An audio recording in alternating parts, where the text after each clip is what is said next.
시청자 여러분 안녕하십니까? 북현호입니다. 남북의 창 시작합니다. 안녕하세요. 전주리입니다. 먼저 오늘 준비한 주요 소식부터 보시겠습니다.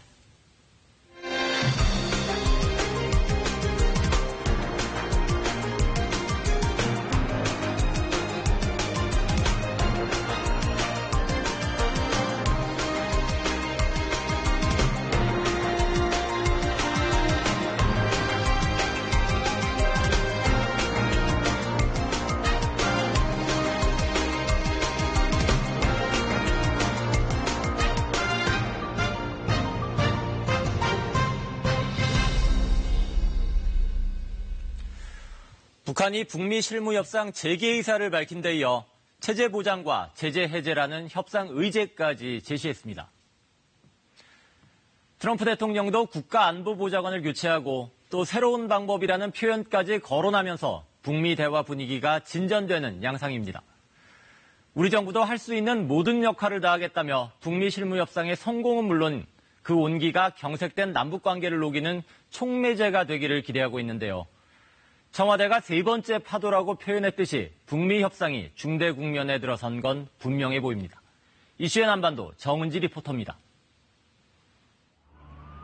다자 외교의 꽃으로 불리는 유엔 총회가 뉴욕에서 개막됐습니다. 북핵 문제와 사우디 석유시설 피격 등 올해 역시 논의될 국제 문제가 산적해 있습니다. And the General Assembly is a unique and indispensable forum where the world can come together to advance on sensitive and important issues. 유엔 총회의 하이라이트는 각국 정상들이 대거 참가하는 일반 토의. 취임 이후 3년 연속 유엔 총회에 참석하는 문재인 대통령은 올해도 기조연설을 갖고 한반도 평화를 위한 국제사회의 협력을 당부할 예정입니다. 트럼프 대통령도 같은 날 연설대에 오르는데 북미 실무협상 재개 분위기 속에 내놓을 대북 메시지에 관심이 쏠립니다. I would like to thank Chairman Kim for his courage and for the steps he has taken, though much work remains to be done. The sanctions will stay in place until denuclearization occurs. 유엔 무대에서 펼쳐질 양자 외교전도 주목됩니다. 문재인 대통령은 트럼프 대통령과 9번째 정상회담을 갖고 북한 비핵화와 후속 조치에 대한 의견을 개진할 전망입니다. 이 영변의 그 핵단지가 진정성 있게 완전하게 폐기가 된다면 그것은 되돌릴 수 없는 북한 실질적인 비핵화의 입구가 될 것이다 라는 판단이었고 그때 국제사회는 제재에 대한 완화를 이렇게 논의할 수 있게 될 것이다. 앞서 문 대통령은 트럼프 대통령에게 북한의 비핵화 조치를 견인하기 위한 상응 조치로 한국의 역할을 활용해달라고 말한 바 있습니다. 이번 한미 정상회담에서도 남북 철도 연결이나 경협 사업에서 역할을 하겠다는 기존 입장을 재확인할지 관심입니다. 그 역할이 무엇이든 할 수 있는 모든 것을 다해 한반도 평화 정착과 평화 경제로 공동 번영의 미래를 당당하게 열어갈 것입니다. 이번 한미 정상회담은 북미 대화 재개 흐름과 맞물려 더욱 주목을 받고 있습니다. 당초 이번 유엔 총회에는 이낙연 국무총리의 참석이 유력했지만 북미 대화 재개 움직임이 문 대통령의 방미 결정에 영향을 미친 것으로 보이는데요. 연내 비핵화 협상에 진전된 결실을 얻어야 하는 북미 양측의 움직임도 점차 빨라지는 모습입니다.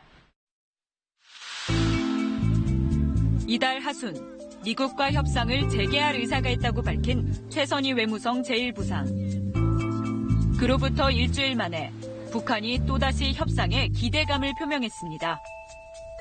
외무성 미국 담당 국장 담화를 통해서입니다.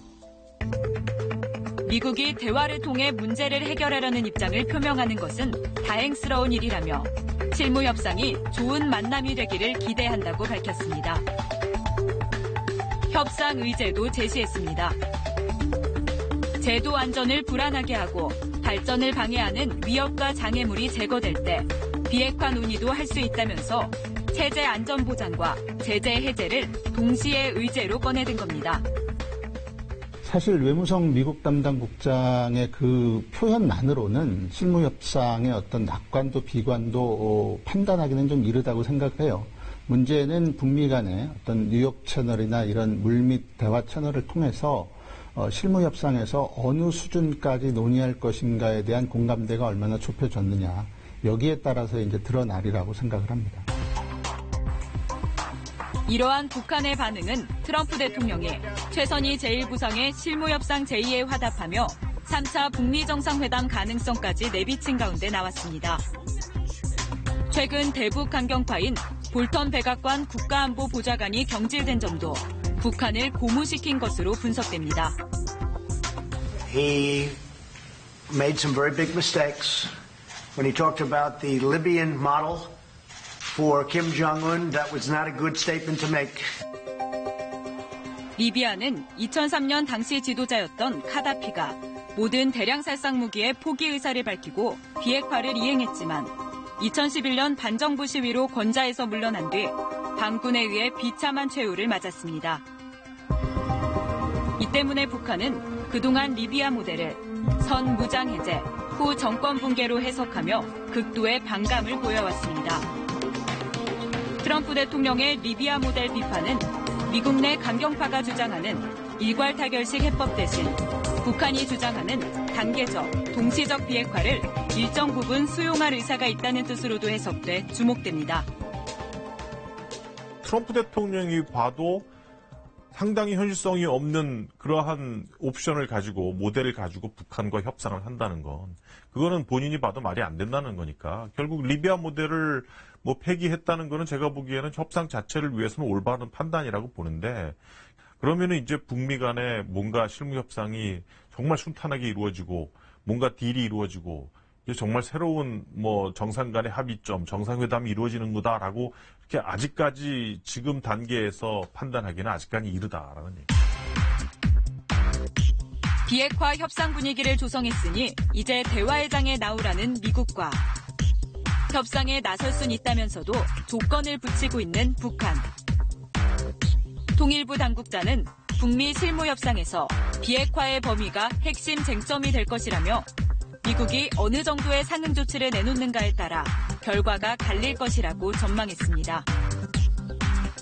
또 북한이 비핵화 상응 조치로 바라는 것은 결국 안전 보장이며 이 과정에서 북미 양측의 협의 못지않게 한국 정부의 역할이 중요하다고 밝혔습니다. 북미가 수교를 해서 예를 들어서 평양에 성조기가 나부끼고 또 워싱턴에 인공기가 펄럭이는 이런 상황을 아마도 북한은 머릿속에 그리고 있을 겁니다. 그것이 정치적인 측면에서뿐만이 아니고요.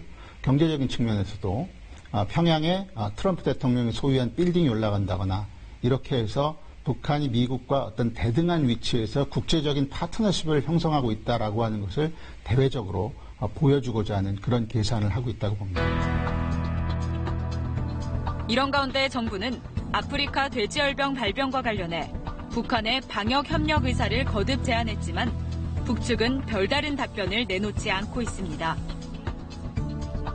발병 지역인 파주와 연천 모두 북한과 연결된 강과 하천이 있는 만큼 신속한 방역 협력이 필요하지만 묵묵부답인 겁니다. 한반도는 질병 발생이나 방역에 있어 하나의 커다란 체제입니다. 분리될 수 없기 때문에 한반도 차원의 대응이 너무나 절실한 것이죠. 지난 19일 평양 공동선언이 1주년을 맞았지만 냉랭한 남북 관계에 돼지열병 악재까지 겹치면서 기념 행사는 대폭 축소됐습니다. 정부는 북미 협상과 별도로 남북 관계를 풀 수 있는 해법을 모색해야 하는 상황. 문 대통령의 유엔 총회 연설과 한미 정상회담, 그리고 다음 달 예정된 월드컵 평양 경기를 계기로 남북 교류의 물꼬를 다시 틀 수 있을지 주목됩니다. 이런 가운데 트럼프 대통령은 존 볼턴 전 국가안보보좌관의 후임으로 오브라이언 인질 문제 담당 특사를 지명했습니다. 미국의 실무 협상을 이끄는 비건 대북정책 특별대표에 국무부 부장관 기용설까지 나오면서 향후 북미 관계에 어떤 영향을 미칠지 관심이 쏠리고 있습니다. 볼턴 전 국가안보보좌관의 경질 여드레 만에 트럼프 대통령이 새 보좌관과 함께 모습을 드러냈습니다. 트럼프 대통령의 대외 정책 전반을 조율할 오브라이언 신임 보좌관은 첫 일성으로 힘에 의한 평화를 강조했습니다. Really get us back to a peace restraint posture that'll keep the American people safe from the many challenges around the world today. 변호사 출신인 오브라이언 보좌관은 협상 중재 전문가로 지난해 7월 북한에 억류된 미국인 인질 귀국을 이끌어내기도 했습니다. 이른바 폼페이오 사단으로 미국 언론들은 오브라이언이 국무부, 국방부 동료들과 강한 유대를 갖고 있어 무자비한 볼턴과는 대비된다고 평가했습니다. 다만 북한 관련 업무에는 별다른 경험이 없어 대북 문제에는 폼페이오 장관과 호흡을 맞춰갈 것으로 보입니다. 이런 상황에서 비건 대북정책특별대표가 차기 국무부 부장관으로 지명될 수 있다는 현지 언론 보도도 이어지고 있습니다. 폼페이오 장관의 지지를 받아온 오브라이언 특사가 새 안보보좌관에 임명된 데 이어 비건 대표까지 국무부 부장관으로 승급될 경우 폼페이오 장관의 행정부의 영향력이 더 커질 수 있다는 관측이 나오고 있습니다. 볼튼이 나갔는데 그렇다고 해서 폼페이오가 정말 그 협상파냐, 그건 아니라는 거예요. 그리고 새로 들어온 국가안보 보좌관 오브라이언도 실제 네오콘 정부에서 그 당시 조지 부시 정부 안에서 그리고 그 지금 볼턴 보좌관 나간 볼턴 보좌관과 함께 일을 했던 사람이에요. 북한 측에서 보면 뭐 트럼프 대통령도 부인을 했던 그런 리비아식 해법은 더 이상 존재하지 않겠지만 그렇다고 해서 미국의 대북 정책에 있어서 상당히 입장이 바뀐다든지 수월해지는 것은 결코 아니다. 이런 말씀을 드리고 싶은 거죠. 북미 대화 분위기가 조성되고 연이어 한미 정상회담이 열리게 되면서 북미, 한미가 긍정적 영향을 주고받는 선순환 구조가 재가동되는 모양새입니다. 이번 한미 정상회담을 토대로 북미 양측의 입장을 조율하고 비핵화 이행 계획의 밑그림을 잡아나갈 수 있을지 주목됩니다.